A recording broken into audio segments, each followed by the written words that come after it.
Good morning. Today I'm going to discuss with you about lasers and what is the basic introduction of lasers. Next, and what are the characteristics of lasers. Next, time permits, we will go for other concepts like population inversion, more the conditions like emission, absorption, spontaneous emission process. Now, then see the lasers. What is laser? What about the history of laser? It was invented in 1958. 1958 by Charles Townes. He got Nobel Prize in physics in 1964, and Arthur Shalom in Bell Laboratories, that is in USA. In 1958, he got Nobel Prize for the invention of these lasers. In 1964, now the two physicists got Nobel Prize. This was based on Einstein's idea, that is the particle wave duality of light. It is more than 30 years earlier. Originally, this one will be called as based upon the microwave. That's why it is called as a measure. There is a microwave amplification by stimulated emission of radiation. That is, the stimulated emission of radiation was discovered by Einstein. That's what this phenomenon is the basic idea of basic idea of Einstein only. Now you can see the different applications, and what about the how much intense of this laser, and you can see this will tape will burn out for this laser light. Whenever if you can take the just like a semiconductor, sorry, if it is a carbon dioxide laser, it will burns out because of the laser light. That's what this is how much intense it was, and also you can see the different animations. And what about the laser show? Just generally, this one will represent the different laser shows by using the different colored laser lights, and it is how much it is smooth. That is, we can by using the laser radiation, we can detach the eye retinas, and also you can see the how much it was burned. It's burned. Once you can cut the diamonds also. Diamond also you can cut by laser light. Okay. That is generally the light is a laser is the light amplification by stimulated emission of radiation. This is about the laser. Light amplification by stimulated emission of radiation. Now coming to this, light can be amplified with the help of stimulated radiation. That is how much intense or how much it will be amplified. Whenever if you are considering a one wave of its intensity goes to be I is equals to A square. If it is considered as a laser light, after amplification, if it is going to be n into A square, how many number of a bunch of waves, whenever if you are considering the wave, a bunch of waves are coming out from a small aperture with say at the same time they are coming out. That's what it is, highly intense and high monochromaticity. That is, these are the properties of laser. One is highly monochromatic, highly directional, highly coherent, and high brightness. Okay, that is the laser having these are the main characters, the main four characteristics of the laser we need to consider. One is monochromaticity, directionality, coherence, and brightness. Now coming to this is a highly directional beam, that is narrow cone of divergence. That means the divergence, it is very, very small. That is, we need to, in last, maybe in electromagnetic theory, we discussed about the divergence. That is divergence, what is meant by divergence? If it is diverges from a point or particular point, it diverges in all directions, the divergence is going to be positive. And if it is comes towards a point, it is a negative divergence. But if divergence is zero, that means there is a uniform flow in that case. But here also the divergence is a very less divergence, that is narrow divergence is present. And you can see this one. This is a real-time beam width.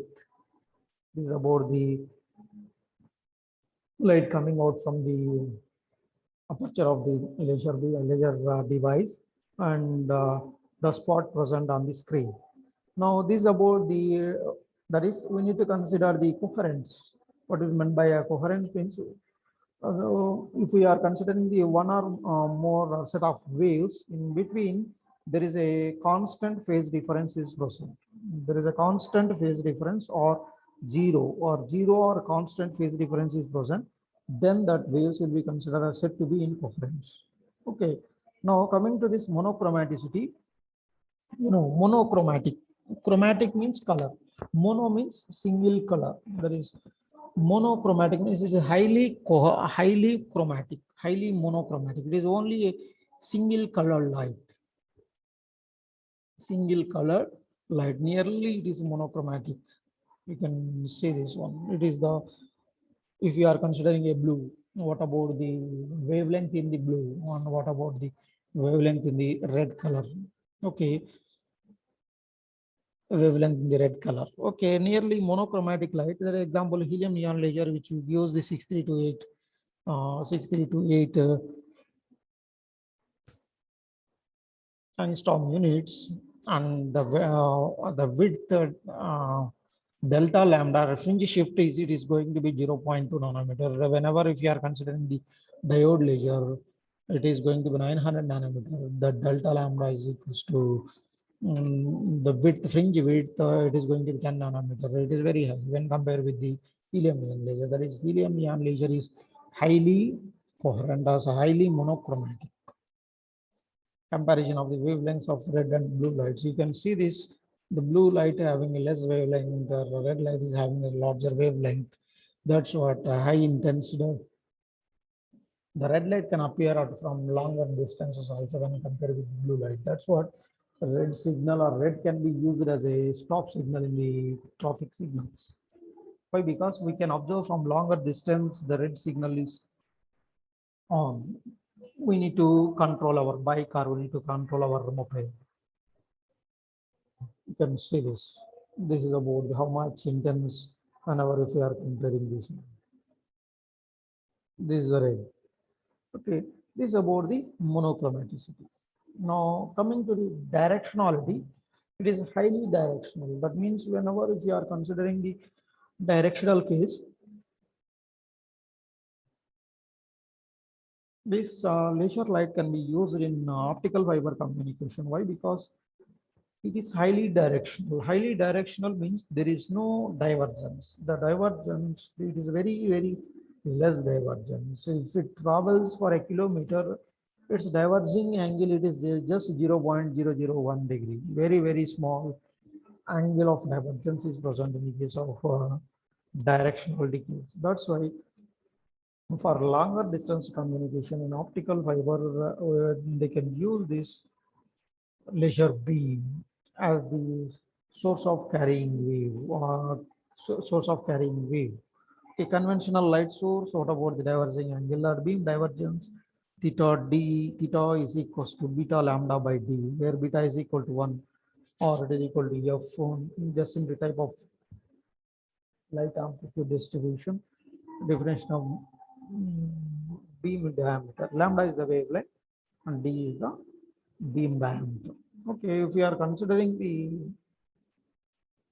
the diverging angle based upon these parameters, we can find the what about how much it is directional.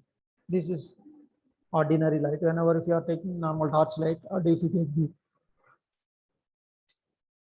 normal laser light, how much distance which will propagate without any divergence, If it is ordinary light, it will spreads out for a long region with a short distance. So whenever if we take the laser beam which travels for a longer distance without much spreading, without much spreading of light to the another sides. That means, so what if you are considering aperture size, if it is 2 mm, the spot size of after 500 meter or after 600 meter, you can place a screen.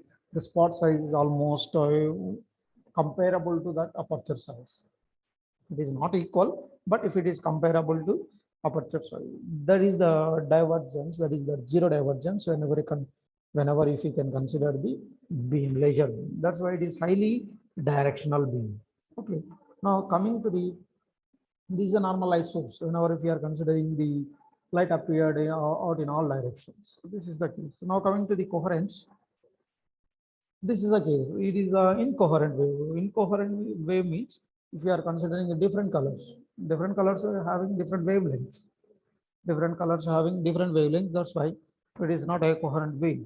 Whenever if you are considering a single wave, if it is a blue color light, all the waves which are generated from a single point or a same origin point, which are having a zero phase difference or a constant phase difference. That's why all the maximas are having the same position, all the minimas are having the same position. Okay, you can see this. This is a case. This is a very beautiful figure which will use the highly coherent beam. That means coherent beam. If we can take this coherent beam in which if we can consider the resultant intensity of this beam, how can we get that? The resultant intensity means the resultant intensity is it is going to be sum of amplitudes of the waves which are having same phase. Okay, that's why all of them are in same phase. They simply you can add the amplitudes. I is equals to, that is a1 square plus I2 is equal to a2 square plus I3 is equal to a3 square. Now if you can take the resultant amplitude, I is r is equals to a1 plus a2 plus a3 and so on. That means if you are considering the n number of waves, if it is simply, or if it is equal, each and every wave is having a single amplitude or same amplitude, that's why the resultant intensity I is equals to In is equal to n into a square. If it is n number of waves are present, then we can consider the n into a square. That is the intensity of the fiber, intensity of the laser beam. That's why you observe that carbon dioxide laser, if you can keep a paper, it will bounce out. Or if you can keep the tape, that is also burns. Okay, that is the case. That is a very dangerous one if it is high intensity beam. Okay, which will, that's why we are don't directly exposed to the laser beam. Okay, this is about the coherence. It is highly coherent beam. That is incandescent versus laser light. If we are considering the incandescence, many wavelengths, that means it gives the normal incandescent bulb, which gives the all the visible radiation. That means if it is from 400 to 700 nanometers, that is, it is having a number of waves, and it is also releases the heat energy also. Multi-directional, that means it gives in this direction, or it gives in this direction, or it gives in this direction. That means in all directions it will give. That means it is incoherent. Okay, it is not a coherent source or coherent beam coming out from the source. Laser beam, it is highly monochromatic, highly directional, and highly coherent beam. That's the main reason we need to consider the laser source or laser beam. Okay, this about the basic. There are four main properties of the laser. One is highly monochromatic, highly directional, highly coherent, the high brightness, high intense one. The brightness is very, very high. If you are considering the n number of waves, n number of coherent waves, if you are considering that intensity is going to be n into a square. That a square is represents the intensity of a single wave. If it is n number of waves, it is going to be n into a square. It is very, very high case. The basic components of the laser, in laser, the interaction between the radiation and the matter is of three different ways. That is, the interaction The radiation is interacted with the matter in three different ways. The radiation of light or just simply a laser beam is interacted with in three different ways. Or generally, the radiation is interacted with three different ways. One is absorption, and the second one is spontaneous emission, and another one is stimulated emission. Now coming to the absorption, the radiation can be interacted in three ways. One is absorption, spontaneous emission, and stimulated emission. Now coming to the absorption case, what is that absorption? We need to consider two energy levels. One is E1 and E2. That is, E1 is the lower energy level. E1 is the lower energy level. E2 is the higher energy level. That is, E2 is greater than E1. Suppose if you want to initially the atom or ion, the atom is present at the ground level. That is, E1 is considered as a ground energy level. You want to send that atom to the another the higher energy level, we need to supply certain amount of energy. That energy is considered as a photon. That is, this concept is entirely based upon the quantum free electron theory of Einstein's theory. That's why we need to supply certain amount of energy called as photons. So the light energy is in the form of photons. We need to supply the light energy to that ground state atom. That atom will move to the or will jump to the higher energy level, and it will stay for some time. That is, it is having some lifetime. The lifetime of the atom in the ground state is very high, and the lifetime of an atom in the higher energy state is some very less, very less. It is in the order of nanoseconds, or it is a microseconds. Okay, that is, absorption means the transfer of an electron or the transfer of an atom from ground state to the higher energy states. This is the case. Whenever if we are supplying that amount of energy, which absorbs that energy and it goes out. Okay, and it will present for a very less span of time and comes back and releases certain amount of energy. Okay, the energy is absorbed by the atom. The electrons are excited into the vacant energy shells. This is the case. Okay, now spontaneous emission. In this one, the atom decays from level 2 to level 1 through the emission of photon with the energy h nu. It is completely random process. That is, spontaneous means it is spontaneously, already the atom is present in the higher energy level.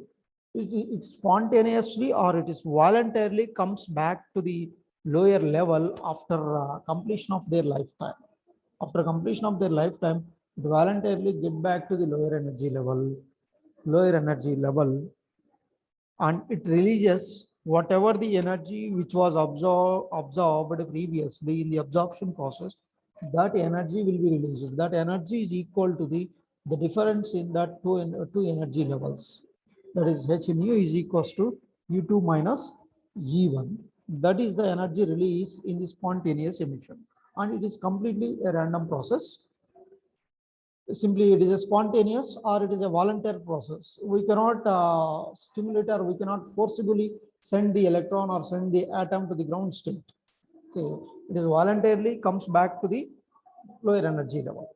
Okay, that is the case. Because of that, the energy or single photon will be released in the spontaneous emission, which is equivalent to h nu. Now, coming to the stimulated emission, this stimulated emission is already takes place between E2 to E1. Why? Because here already it is in the excited state.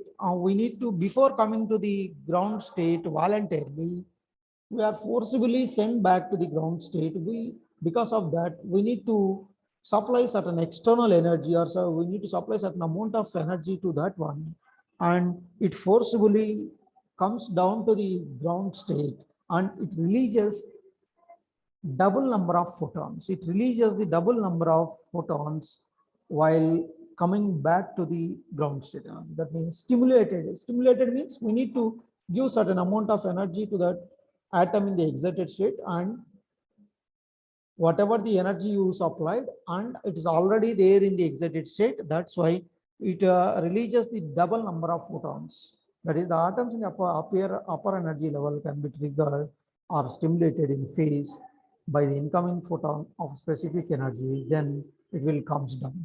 That is, the stimulated photons have unique properties, that is in phase with the incident photon, that is whatever the photon which is released because of the stimulated amount, that is the same wavelength as the incident photon, travel in same direction. That is, in stimulated emission, two photons are released. The two photons having same energy or same wavelength or in phase or in same direction. That's why this stimulated emission is very useful. And also absorption is mainly depends on how many number of atoms are present in the ground state. It depends on the N1. N1 represents the atoms present in the ground state energy level. N2 represents the atoms present in the E2 energy level. That is, it depends on the rate of, depends upon the N1. That is, absorption depends on the N1. Spontaneous absorption depends on the N2. That means N2 represents the number of atoms present in the excited state. Okay. And also in third case, stimulated emission depends on the N2 and also the what about the photons which are stimulating or triggered the atoms present in the excited state. That's why it is depends on rho, that is photon energy rho, photon energy density rho, and also the number of atoms N2. Now coming to this population inversion. What is that population inversion? It is population inversion means we need to maintain the reverse population. Reverse population means we need generally the population of ground state energy level is very high when compared with the excited level. Why? Because the lifetime of an electron or lifetime of an atom in the ground state is very high. That's why we need to maintain, or we need to get the intensive laser wave. We need to maintain a reverse population. That means population inversion. That is, at thermal equilibrium, the number of atoms in level 2 is less than the number of atoms in the level 1. That is, N2 is less than N1. The process of making higher population in level 2 than the population in level 1 is known as population inversion. What is that condition for population inversion? That is, N2 is greater than N1 is the population inversion condition. This is highly non-equilibrium situation. It is highly non-equilibrium situation. That means we need to create a level called metastable state. Then from metastable state to ground state, we need to maintain a population inversion. From excited state to ground state, it is very too difficult to maintain the population inversion. That's why we need to create some extra energy level that is called as metastable state. In metastable state, the lifetime of an atom is little bit high when compared with the excited level. That is higher energy level, excited level. That's why, that is, when the population inversion exists, the rate of stimulated emission is greater than the absorption occurs, then the light process or light passing through the metal or material is amplified. That is, previously, if we are considering the completely, it is a mirror. One is completely reflecting mirror, another is partially reflecting mirror, which will be put at double side, completely reflecting this one, and this is partially reflecting. Once it attains the population inversion condition and get back to release the energy or release the certain amount of photons, or whatever the energy which will be attains a particular level, that will come out. This is we need to achieve the population inversion. How to achieve that population inversion? In a normal manner, it is too difficult to send the atoms to the excited state. Why? Because we need to maintain the atoms in excited state, or the population inversion condition is that is N2 is greater than N1. We need to maintain a certain time for N2 is greater than N1, then only the lasing action takes place. Okay, now there are three different pumping mechanisms: optical, electrical discharge, and semiconductor or injection current pumping. That is, in optical pumping, we need to give a flash lamp and high energy light sources used in solid state and also in Ruby laser. That is, we need to supply certain flash, certain amount of optical energy. In electrical discharge, applied a potential difference across the laser medium used in gas laser or helium neon. In semiconductor, injection current, movement of electrons in junction between holes, and also chemical reactions. This is about the, we need to create a metastable state. There is a, why need to we create a metastable state means the metastable state having higher longer lifetime than the excited state when compared with the previous one. That's why if the lifetime of the atoms in the excited state is, it is in the order of nanoseconds, but here it is in the order of micro or milliseconds. That's why we need to consider another energy level that is called as a metastable state. Now, from voluntarily from E3 energy level to E2 level, some atoms are coming in a fast radiation or fast without any there is a fast transaction takes place now, which accumulate more number of atoms in that E2 level. Now we need to take the, or we need to consider the E2 and E1 as the two levels which are for lasing action. Why? Because we need to maintain a population inversion in between that. We can use, we can pump the atoms from E1 level to E3 directly, not to E2. Why? Because once we pump the atoms from E1 level to E3, there is a fast transaction or fast in fast decay, the atoms are coming to the E2 level. Okay, that's why the metastable state is a very longer lifetime than compared with the excited state. Now, spontaneous emission from 3 to 2. Now, state 2 is the metastable state. Atom lifetime is, it is in the micro to milli. The population inversion takes place between state, in between the E2 and the E1. This is the case. Now we need to consider this. In between this, we need to consider the, there is a lasing action between E2 to E1. Why? Because a large number of atoms are accumulated in the metastable state. Why? Because the lifetime of atoms in this state is very, it is high. That's why in a large number of atoms are accumulated on this.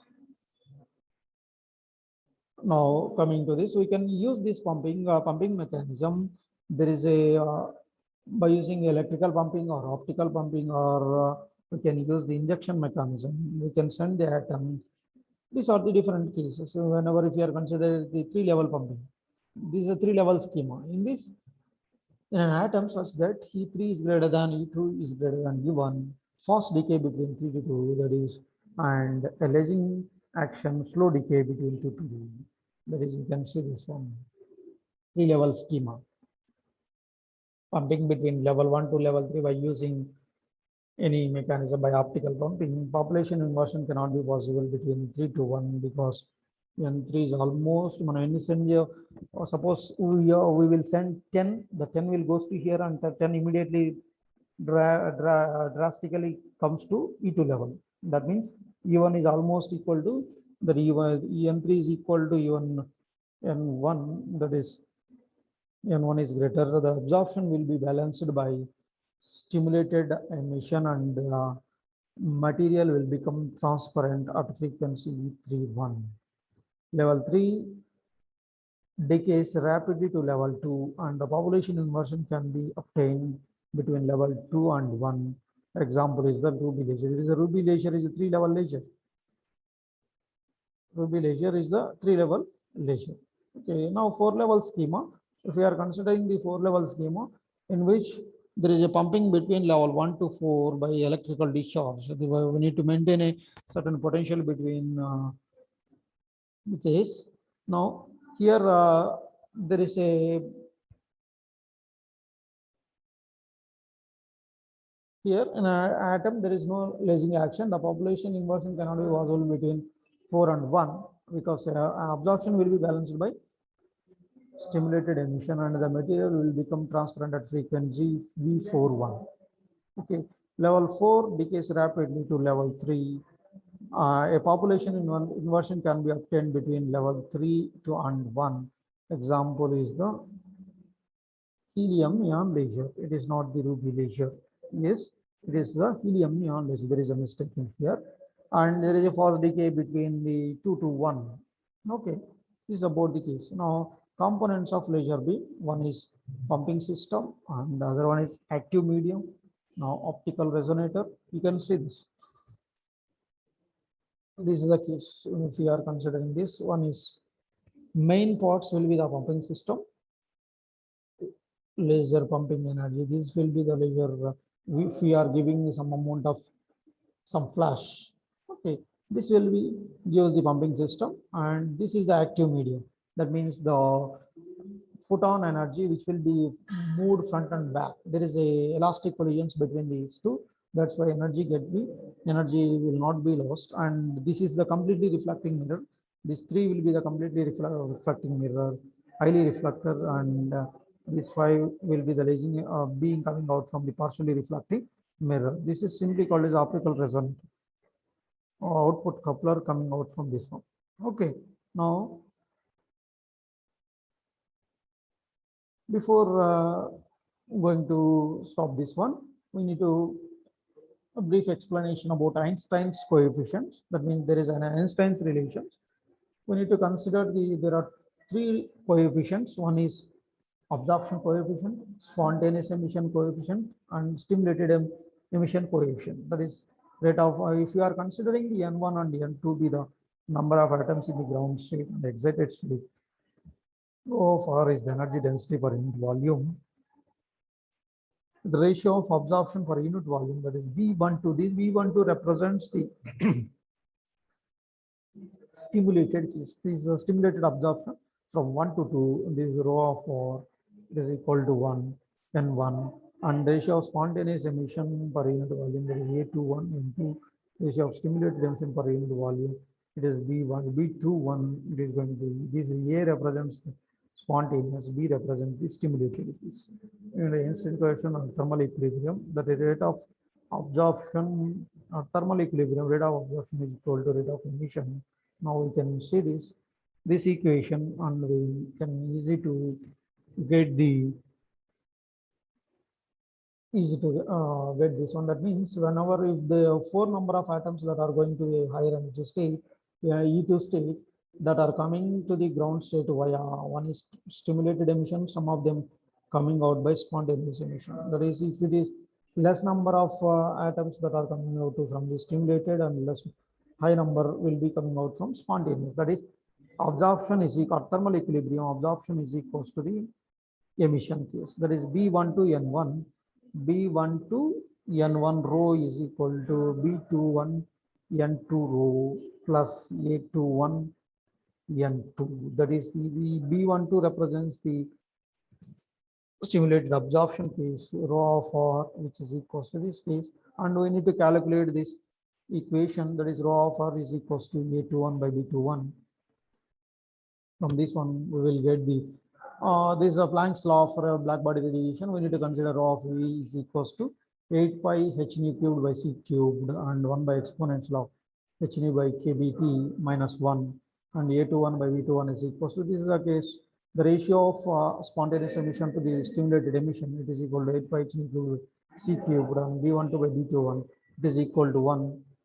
These are the two relations which relates the Einstein's coefficients, and this will depends on this B12 is equals to B21. What is that B12? B12 spontaneous stimulated emission, stimulated absorption is equals to the stimulated emission. Stimulated absorption equal to stimulated emission means, which will be equal to 1. When it is supposed to be 1 means, this is very rare condition. We should consider this one. Based upon this, we need to get the Einstein's coefficients. That is the relations, Einstein's relation, that is A21 by B21 is equal to 8 pi h nu cubed by c cubed. This is a very, very important relation in the case of the relation between Einstein's coefficients. Okay. Thank you. Thank you for your kind cooperation. I will stop now itself. It's a very interesting presentation. Let us conclude finally. You need to see this. What are the things we have discussed till today?